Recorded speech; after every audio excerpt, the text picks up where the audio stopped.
Oke, assalamualaikum warahmatullahi wabarakatuh. Perkenalkan, nama saya Ahmad Fauzi Syarifuddin, NPM 18.100.3621. Sini saya akan menjelaskan tentang materi graf planar dan graf bidang, di mana definisi 8.17 yaitu graf yang dapat digambarkan pada bidang datar dengan sisi-sisi yang tidak saling memotong atau berpotongan, yang itu disebut sebagai graf planar. Nah, jika tidak berpotongan maka ia disebut graf tak planar. Contoh 8.31.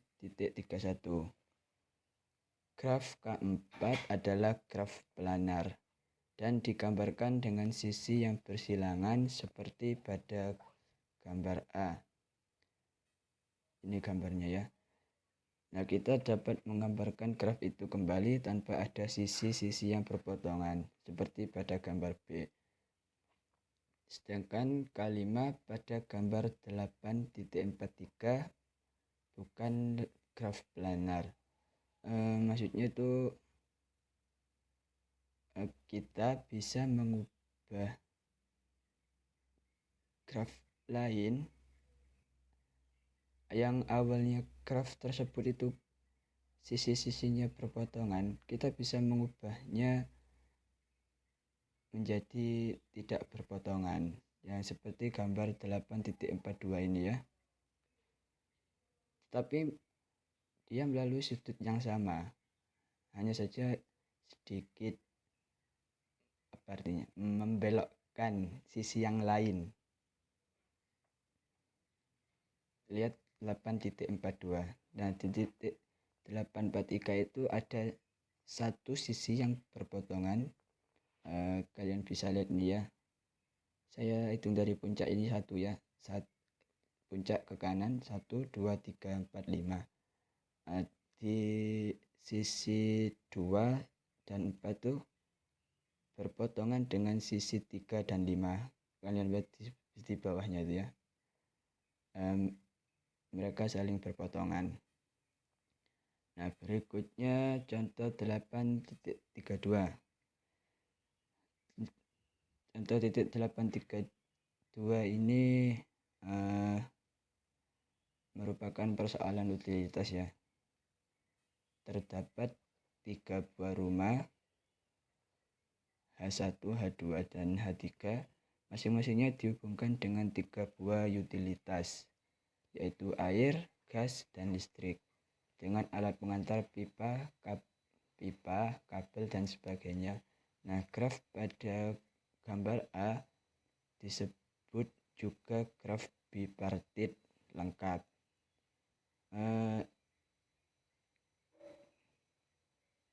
Nah, yang jadi pertanyaan di sini, mungkinkah membangun jaringan utilitas sehingga tidak ada pengantar yang saling berpotongan? Kalian bisa lihat di gambar B ini merupakan bangunan jaringan utilitas yang tadi dipertanyakan apakah tidak ada pengantar yang saling berpotongan. Nah, di B. Nah, jadi kita gambar ulang untuk yang gambar A ini. Nah, ternyata di gambar B itu menunjukkan tidak ada gambar sisi yang tidak saling berpotongan. Artinya ada satu sisi yang berpotongan, yaitu di H2 yang utilitasnya ke G, kemudian terpotong oleh H3 yang utilitasnya ke W, ke air maksudnya. Kalian bisa lihat di gambar B itu. Nah, dengan kata lain, graf persoalan utilitas ini bukanlah graf planar. Berikutnya contoh 8.33. Gambarkan graf planar pada gambar 8.45A sehingga tidak ada sisi-sisinya saling berpotongan atau menjadi graf bidang. Nah, ini gambar yang A. Saya misalkan di sini ini yang saya edit ini adalah pusatnya, pusat jantan dan pusat X gitu ya. Ini graf dengan sisi-sisi yang berpotongan. Nah, kita bisa mengubahnya menjadi graf bidang. Ini penyelesaiannya. Susun kembali salah satu simpul untuk mendapatkan sebuah solusi yang ditunjukkan pada gambar 8.45b. Nah, ini penyelesaiannya. Nah, di sini kita misalkan nih kita bisa mengubah graf tak planar ini menjadi graf bidang, yaitu kita hanya sedikit misalkan kita hanya menarik ke bawah yang saya centang ini ya, hanya menarik ke bawah. Nah, kemudian jadilah graf bidang. Setelah digambar ulang tanpa sisi yang berpotongan, kalian bisa lihat kan.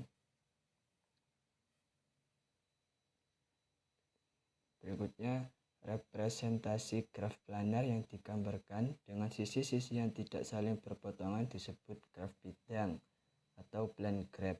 Pada gambar 8.46, ketiga buah graf adalah graf planar.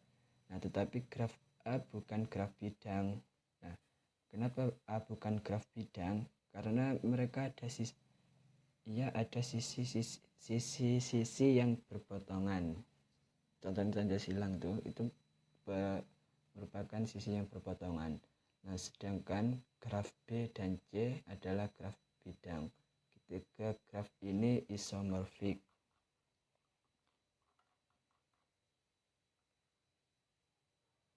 Untuk selanjutnya kita tetap menggunakan istilah graf planar baik untuk graf yang dapat digambar ulang pada bidang datar tanpa ada sisi-sisi yang berpotongan maupun graf memang yang sudah tergambar tanpa sisi-sisi yang berpotongan atau graf bidang. Bisa dilihat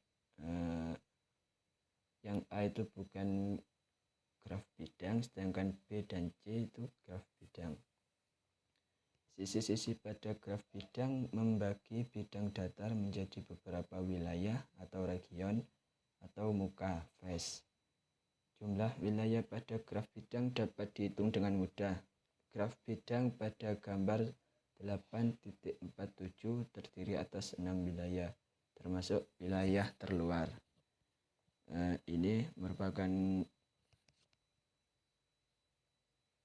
graf bidang.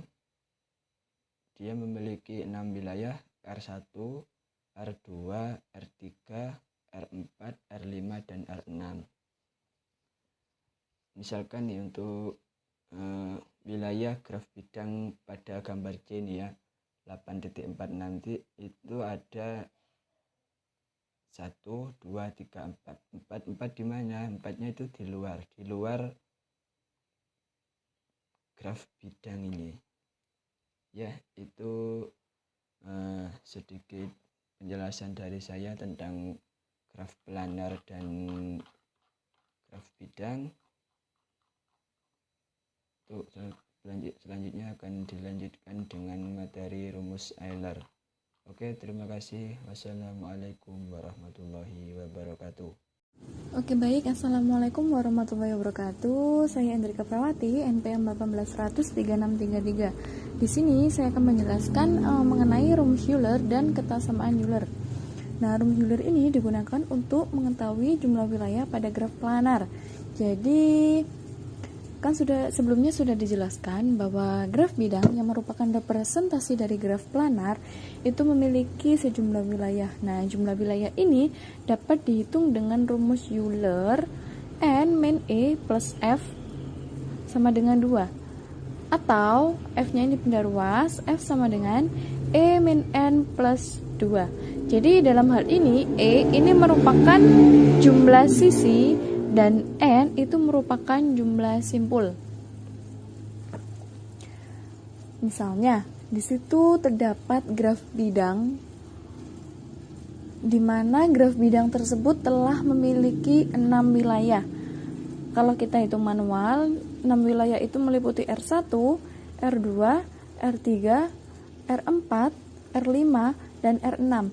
Nah, wilayah yang berada di luar graf itu kita hitung, kan ada 6 wilayah. Kalau kita masukkan ke dalam rumus, misal kita hitung di dalam rumus, E-nya kan ada 11, E itu adalah sisi. Jadi sisinya kita hitung 1, 2, 3, 4, 5, 6, 7, 8, 9, 10, 11. Nah, ini kan ada 11 dan N-nya ada 7. N itu adalah jumlah simpul atau jumlah titik.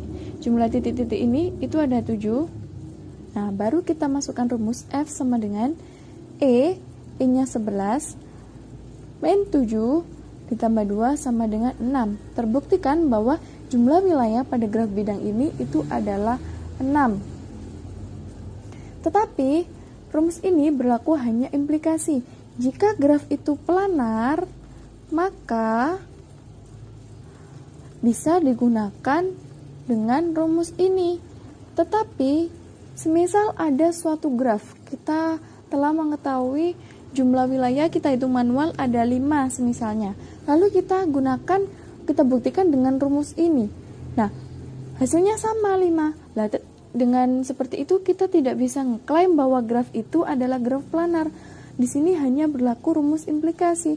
Jika graf ini adalah graf planar, baru kita bisa menggunakan rumus E min N plus 2. Nah, untuk mengetahui dari jumlah wilayah pada graf tersebut. Seperti itu. Contoh lagi. Nah, di sini ada misalkan graf sederhana planar. Nah, ini kan sudah diketahui bahwa graf sederhana itu planar. Jadi kita langsung bisa menggunakan rumus Euler N min F plus F sama dengan 2. Gitu, misalkan graf sederhana planar dan terhubung memiliki 24 buah simpul. Nah, masing-masing simpul ini berderajat 4. Nah, representasi planar dari graf tersebut membagi bidang datar menjadi sejumlah wilayah. Nah, berapa wilayah yang terbentuk? Di sini diketahui bahwa N, jumlah simpul itu adalah 24, di mana jumlah derajat seluruh simpul itu ada 4, berderajat 4. Jadi, tinggal mengalikan 24 dikalikan 4, ada 96. Nah, tetapi menurut lemmat jabat tangan, jumlah derajat itu sama dengan 2 kali jumlah sisi. Nah, sehingga jumlah sisinya berarti jumlah derajat dibagi 2. Jumlah derajatnya ada 96 dibagi 2 ada 48. Jumlah sisi sudah diketahui, jumlah simpul sudah diketahui, tinggal kita masukkan ke rumus Euler. Di mana F sama dengan 2 min N plus E. Jadi 2 min 24 ditambah 48 sama dengan 26 buah. Jadi jumlah wilayah ada 26. Seperti itu. Langsung ke teorema. Di sini terdapat teorema jika G adalah graf sederhana terhubung dengan E adalah jumlah sisi dan V adalah jumlah simpul. Nah, di mana dalam hal ini jumlah simpulnya itu harus lebih dari sama dengan 3. Nah, maka berlaku ketidaksamaan Euler. E kurang dari sama dengan 3V min 6. Nah, di mana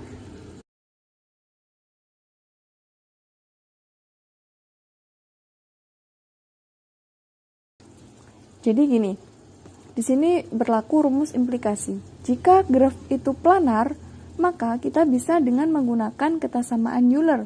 Kita buktikan dengan ketasamaan Euler. Apabila suatu graf itu, misal ada suatu graf, kita buktikan dengan ketasamaan Euler.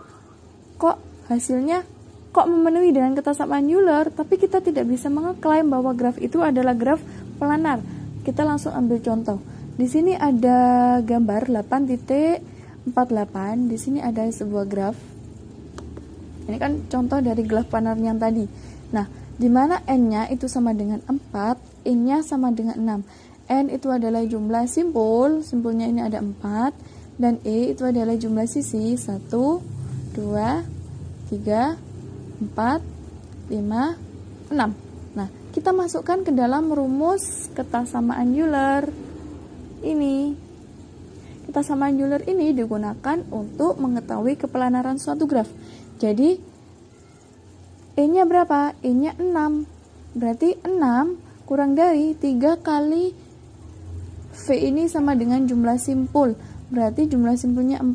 Berarti 6 kurang dari sama dengan 3 kali 4, 12. 12 kurangin 6. Kan iya, 6 kurang dari sama dengan 6. Berarti dapat kita sebutkan bahwa graf itu adalah graf planar. Contoh lagi pada K5. Ini. Nah, di sini diketahui N-nya itu 5, jumlah simpulnya itu 5, ya kan 5 kan 1 2 3 4 5. Nah, jumlah sisinya itu 10. Lalu kita masukkan ke dalam rumus tadi, E-nya berapa? 10 kurang dari sama dengan 3 kali 5, 15. 15 kurangi 6, 9. Jadi 10 itu kan bukan dari sama dengan 9. Jadi 10 ini kan malah 10 ini lebih dari sama dengan 9. Berarti kan tidak memenuhi ketasamaan Euler. Jadi dapat disebutkan bahwa graf ini tidak planar. Itu contoh. Lalu kita perhatikan K3. Di sini ada suatu graf. Graf ini belum diketahui graf ini planar atau bukan. Misal kita hitung, E-nya ada berapa? Ada 9. Jumlah simpulnya ada 9, jumlah garisnya ada 9. Dan jumlah sisi di sini ada 6. Jumlah simpul ada 6. Jadi kita masukkan rumus di mana E kurang dari sama dengan 3 V min 6. Jadi E-nya tadi berapa? Jumlah sisinya 9 kurang dari sama dengan 3 kali V-nya ada jumlah simpul ada 6 dikurangi 6. Jadi 3 kali 6 18 dikurangi 6 12. Jadi 9 kurang dari sama dengan 12. Nah, ini memenuhi ketasamaan Euler, tapi kita tidak bisa mengklaim bahwa graf itu adalah graf planar. Langsung terbuktikan bahwa K3 apabila kita gambar itu bukan graf planar. Ini yang tadi, lalu kita gambar bukan graf planar. Karena apa? Karena masih memiliki titik potong. Nah, berarti bukan graf planar. Muncul teorema berikutnya. Nah, jika G itu adalah graf sederhana terhubung dengan E adalah jumlah sisi dan V adalah jumlah simpul, yang dalam hal ini di mana V jumlah simpul itu lebih dari sama dengan 3 dan tidak ada sirkuit yang panjangnya 3, maka berlaku E kurang dari sama dengan 2V min 4. Lalu kita masukkan rumus ini, kita buktikan. E-nya berapa? 9. N-nya berapa? 6. Berarti 9 kurang dari sama dengan 2 kali N. N-nya 6.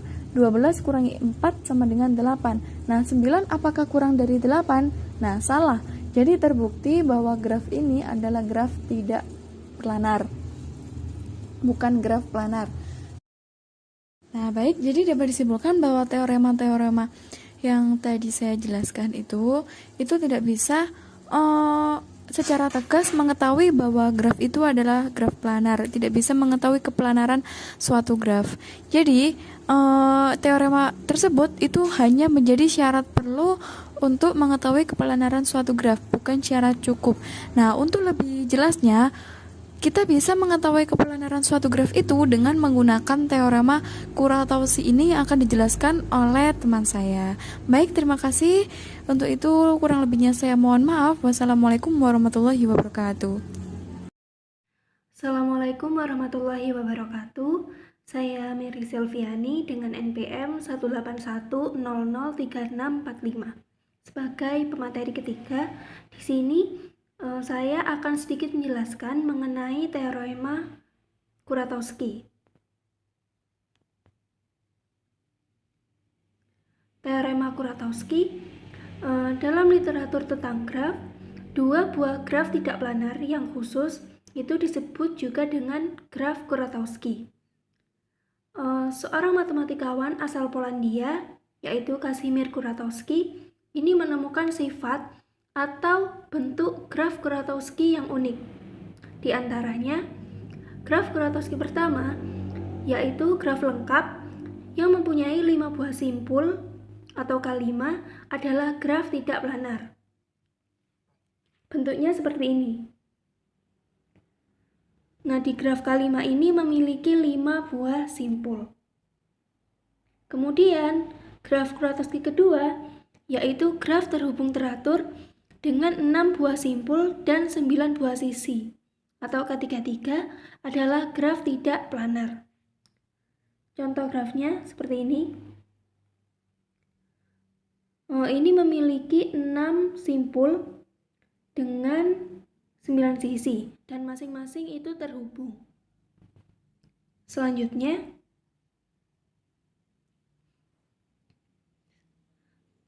ada pula sifat dari graf Kuratowski. Yang pertama, yaitu kedua graf Kuratowski adalah graf teratur. Nah, bisa dilihat di sini, baik di graf K5 atau graf K33, ini sudah sesuai, di mana setiap simpulnya ini berderajat 2. Dan yang kedua, yaitu kedua graf Kuratowski adalah graf tidak planar. Ini juga sudah disebutkan sebelumnya. Yang ketiga, penghapusan sisi atau simpul dari graf Kuratowski menyebabkannya menjadi graf planar. Jadi, penghapusan sisi atau simpul bisa salah satunya ini akan menjadi graf planar. Yang keempat, graf Kuratowski pertama adalah graf tidak planar dengan jumlah simpul minimum, yaitu 5 simpul pada K5. Sedangkan graf Kuratowski kedua adalah graf tidak planar dengan jumlah sisi minimum, yaitu 9 sisi pada K33.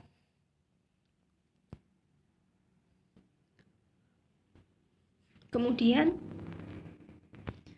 di sini teorema Kuratowski ini adalah graf G adalah tidak planar jika dan hanya jika ia mengandung upagraf yang isomorfik dengan K5 atau K33 atau homeomorfik dengan salah satu dari keduanya. Nah, tadi kita sudah belajar mengenai K5 dan K33. Sekarang mengandung upagraf yang isomorfik atau homeomorfik di sini maksudnya yaitu di sini upagraf itu sama dengan subgraf ya. Sedangkan isomorfik ini adalah kedua graf tersebut berarti sama, hanya saja penggambarannya yang berbeda. Sedangkan homeomorfik di sini itu jika salah satu dari kedua graf dapat diperoleh dari graf yang lain dengan cara menyisipkan atau membuang secara berulang-ulang simpul berderajat 2. Jadi penambahan atau penghapusan simpul hanya dilakukan pada simpul berderajat 2 saja. Untuk lebih jelasnya kita lihat gambar di slide selanjutnya. Nah, pada gambar yang A ini yang atas, graf G di sini adalah tidak planar. Kenapa? Karena graf G di sini mengandung upagraf atau subgraf G1 yang sama dengan K33. Bisa dilihat ya. Di sini mengandung subgraf G ini mengandung subgraf yang sama dengan G1 dan G1 ini sama dengan K33 yang berarti tidak planar. Begitu pula dengan gambar B. Pada gambar B, di sini graf G ini mengandung upagraf atau subgraf yang sama dengan G1. Bisa dilihat ya, sama AF, BC, BG, AD, dan FD, dan CD. Sama ya. Nah, kemudian bisa dilihat lagi di G1 ini isomorfik dengan K33. Ya, bisa dilihat G1 ini isomorfik dengan K33. Memiliki 6 simpul dan juga memiliki 9 sisi dan saling terhubung juga. Jadi sama. Yang berarti tidak planar. Nah, selanjutnya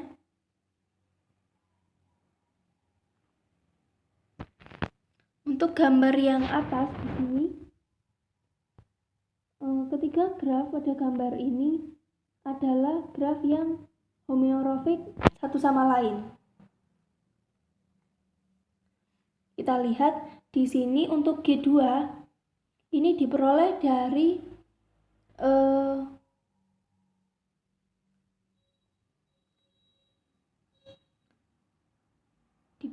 dari membuang simpul V di sini yang berderajat 2 sehingga didapatkan G2 ini. Nah, kemudian G3 ini diperoleh dari G2 dengan berturut-turut menambahkan simpul X dan juga Y yang berderajat 2. Sehingga graf G1, G2, dan G3 ini adalah graf yang homeomorfik satu sama lain. Sekarang kita lihat yang bawah. Untuk graf G di sini adalah tidak planar karena mengandung kita lihat gambar ini ya, yang bawah. Di sini graf G graf G ini tidak planar karena mengandung upagraf atau subgraf G1 yang dimana G1 ini homeomorfik dengan K5, yaitu dengan membuang simpul-simpul I, B, D, dan juga F, sehingga homeomorfik dengan K5. Seperti itu ya. Sehingga dapat dibuktikan ini tidak planar. Kita lanjut ke contoh. Di sini ada contoh 8.39. Perlihatkan dengan teorema Kuratowski bahwa graf Petersen pada gambar A ini tidak planar.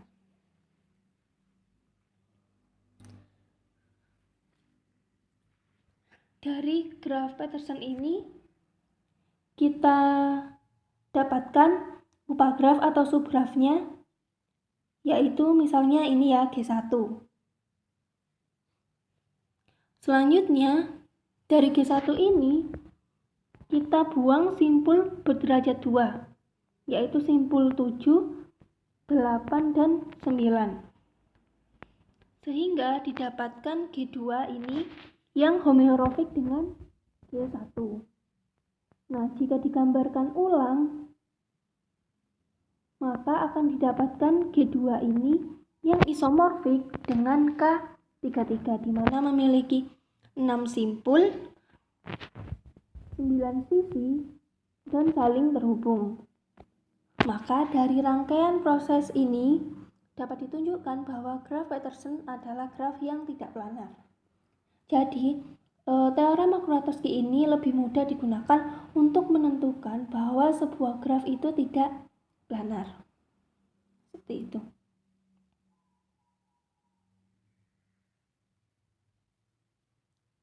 Demikian dari saya, semoga bermanfaat. Kurang lebihnya saya mohon maaf. Dan untuk materi selanjutnya akan dijelaskan oleh pemateri keempat. Assalamualaikum warahmatullahi wabarakatuh. Saya Wahyu Putri Afandi, NPM 181003658.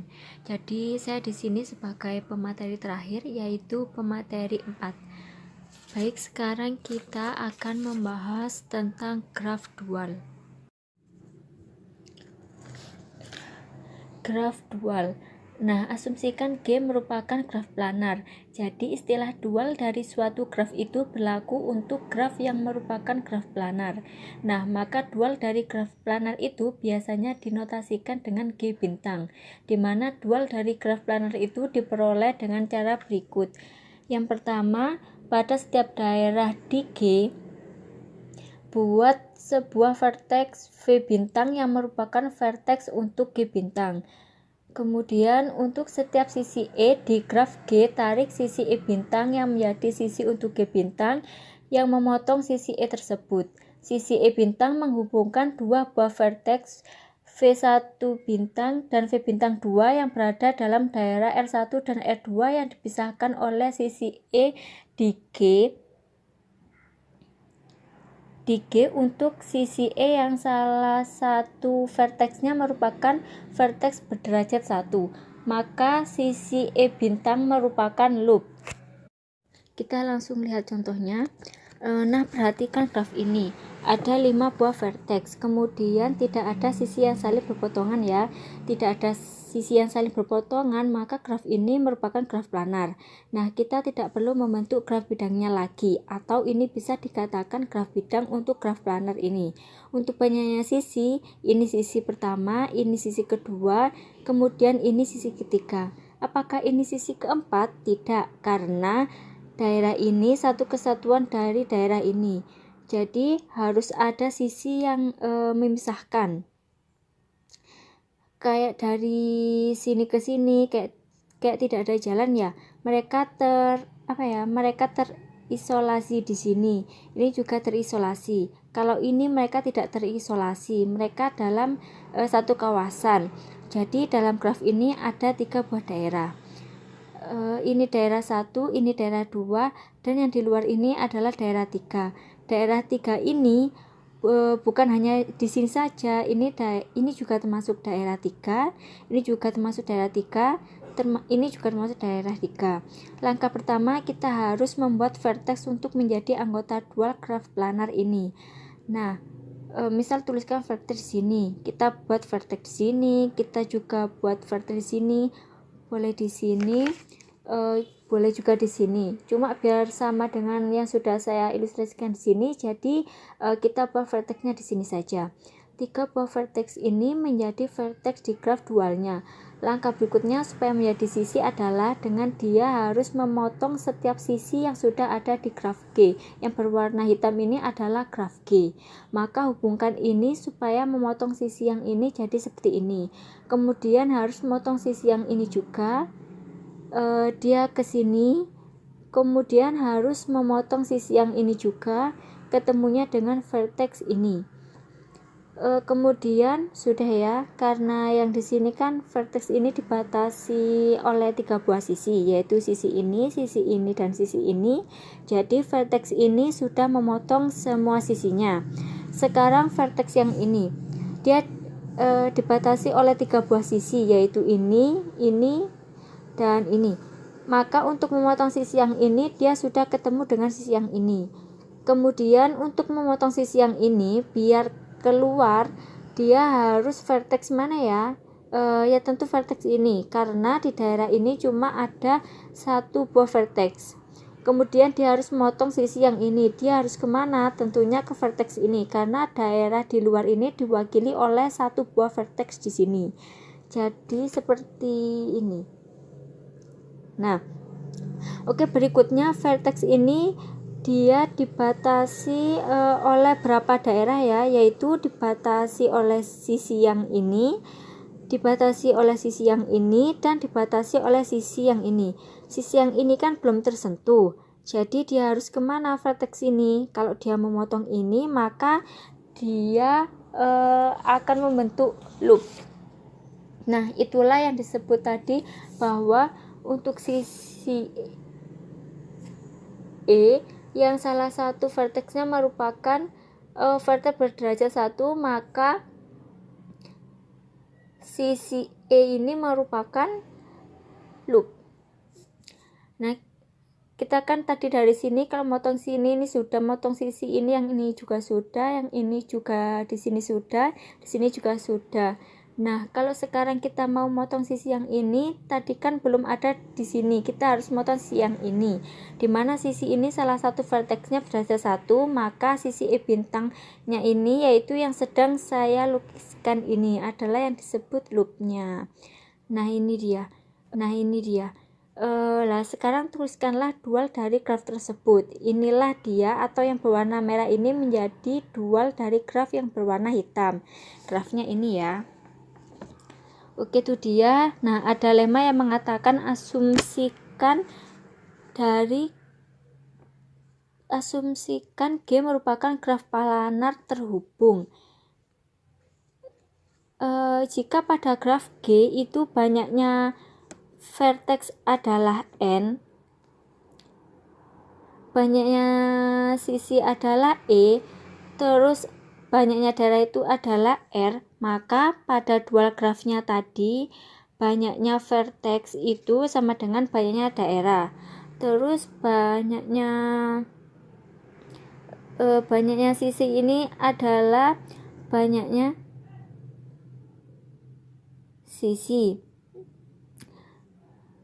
Banyaknya sisi pada graf dual itu sama dengan banyaknya sisi pada graf G atau banyaknya graf planar. Terus berapa banyaknya daerah pada graf G bintang itu sama dengan banyaknya daerah pada graf G atau graf planar. Coba kita buktikan lema ini. Graf planarnya yang berwarna hitam dan dual dari grafnya itu adalah graf yang berwarna merah ini. Lihat berapa banyak vertexnya, berapa banyak sisinya, berapa banyak daerah pada graf yang berwarna hitam ini, dan berapa banyaknya vertex, sisi, dan daerah yang berada pada graf yang berwarna merah ini. Oke, yang berwarna hitam ini adalah graf planarnya. Yang graf C ini merupakan dual dari graf planarnya tadi. Yang B ini adalah proses untuk menjelaskan ke kalian membentuk graf dualnya. Nah, aplikasikan dari graf dual adalah mempresentasikan peta. Vertex menyatakan wilayah. Misal petanya seperti ini. Oke, ini peta. Kemudian yang di misalnya kita membuat peta ini ya kan. Kemudian yang di dalam ini kan daerah. Jadi ini kita nyatakan sebagai vertex. Kemudian yang menjadi sisi itu adalah keterhubungan langsung atau berbatasan langsung antara dua buah wilayah. Jadi ini sisinya, ini sisi, kemudian ini sisi. Jadi inilah yang dimaksud dengan aplikasi dari dual graph. Sekian presentasi dari saya. Terima kasih. Wassalamualaikum warahmatullahi wabarakatuh.